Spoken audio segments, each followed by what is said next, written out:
الحمد للہ وکفا وسلام علی عبادہ الذین اصطفا اما بعد۔ شافی کون و مکان کی راہ دکھلاتا رہا، شافی کون و مکان کی راہ دکھلاتا رہا، گمراہان شرک کو توحید سکھلاتا رہا۔ ملت اسلامیہ کے درخشندہ ستاروں، آج میں آپ کے سامنے ایک اسلام کے ایک عظیم ثبوت اور مسلمانوں کے ایک عظیم محسن کا ذکر خیر کرنا چاہتا ہوں، جس کے فیوز سے ایک عالم نے استفادہ کیا اور کر رہا ہے، جس کی بے باک زبان اور بے خوف قلم نے ہزاروں گمراہوں کو ہدایت سے روشناس کرایا، اور جس کی بے مثال قیادت میں ملت اسلامیہ ہند نے اپنے دین و ایمان کی حفاظت کے لیے تن من دھن کی بازی لگا دی اور بے مثال قربانیاں پیش کی۔ میری مراد حجت الاسلام حضرت مولانا محمد قاسم نانوتوی رحمۃ اللہ علیہ ہے۔ ملت اسلامیہ کے دھڑکتے دلوں، یہ وہی مجاہد جلیل ہیں کہ جنہوں نے باطل کو مٹانے اور اسلام کا پرچم لہرانے کے لیے تن من دھن کی بازی لگا دی۔ حکومت برطانیہ نے ہندوستان پر غاصبانہ سکہ جمایا، اسلام کو مٹا کر عیسائیت کی تبلیغ شروع کی، ظلم و ستم کے پہاڑ توڑے گئے، کئی لاکھ مسلمانوں کو شہید کر دیا گیا۔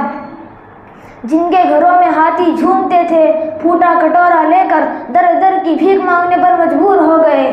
شاہی خاندان کی بیگمات پھٹی چادریں سروں پر ڈال کر گھروں میں کھانا پکانے کی نوکری کرنے لگی۔ وہ پردہ نشین عورتیں جن کے دیدار سے چاند و سورج ترستے تھے، در در کی بھیک مانگنے پر مجبور ہو گئی۔ ہر طرف تباہی و بربادی کا دورہ تھا، خون پانی کی طرح بہہ رہا تھا۔ گلی کوچوں میں لاشیں اس طرح پڑی تھی کہ پرندے اور درندے دن دہاڑے نوچتے اور کھسوٹتے تھے۔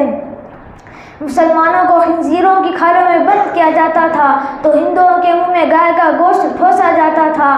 الغرض پوری داستان خون سے لبریز ہے۔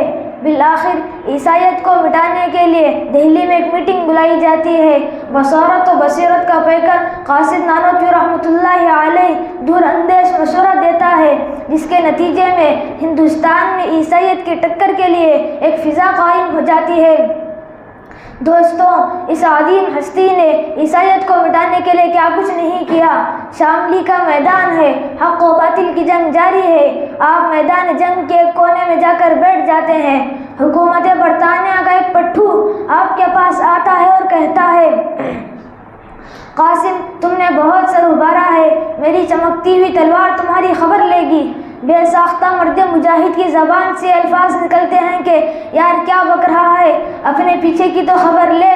عقل سے کورا انگریز جو ہی سر گھماتا ہے۔ قاسم نانوتوی رحمۃ اللہ علیہ کی تلوار بجلی کی طرح چمکتی ہے اور اس کو زمین پر تڑپا دیتی ہے۔ اسی جنگ میں موصوف کی کن پٹی پر گولی لگتی ہے۔ حالت دیگرگو ہے، کپڑے خون سے شرابور ہے، مگر عزم و استقلال کا پہاڑ اٹھتا ہے اور دیکھتا ہے، کہیں گولی کا نشان نظر نہیں آتا۔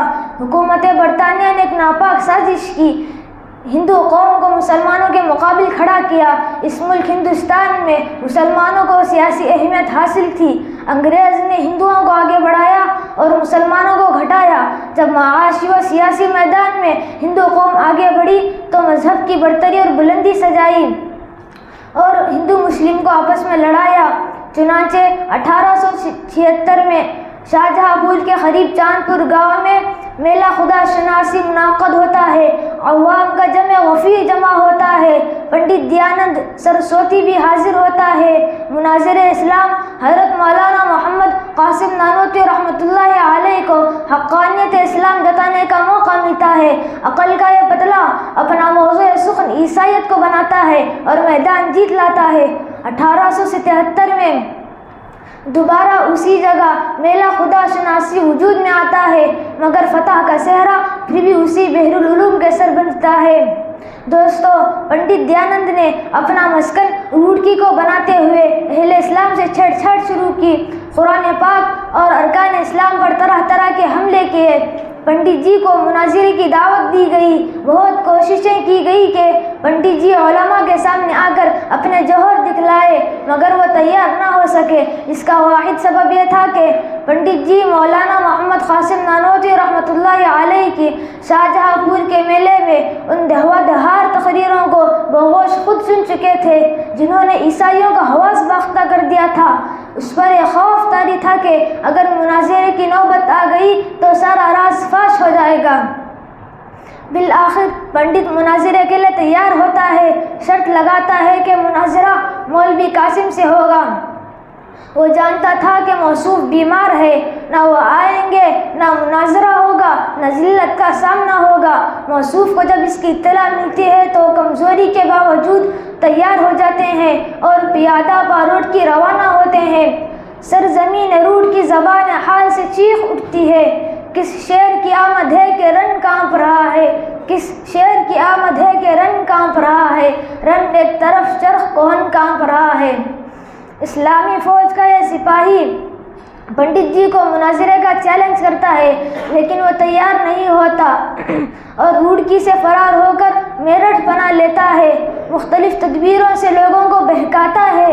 مسلمانی میرٹھ کے اصرار پر مولانا محمد قاسم نانوتوی رحمۃ اللہ علیہ وہاں پہنچتے ہیں۔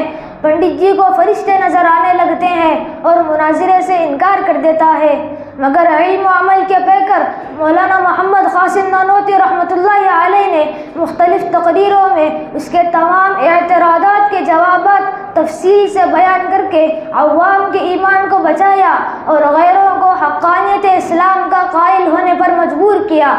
خلاصہ یہ ہے کہ جب بھی کہیں کسی شکل میں اسلام اور مسلمانوں کو دشمن اسلام سے خطرہ درپیش ہوا، مولانا محمد قاسم نانوتوی رحمۃ اللہ علیہ نے اپنی خوددادہ صلاحیتوں سے اس کا قلع قمع کیا اور ہمیشہ باطل کو روپوش ہونے پر مجبور کیا۔ اللہ تعالی حضرت کو پوری امت کی جانب سے جزائے خیر عطا فرمائے، آمین۔ وما علینا الا البلاغ۔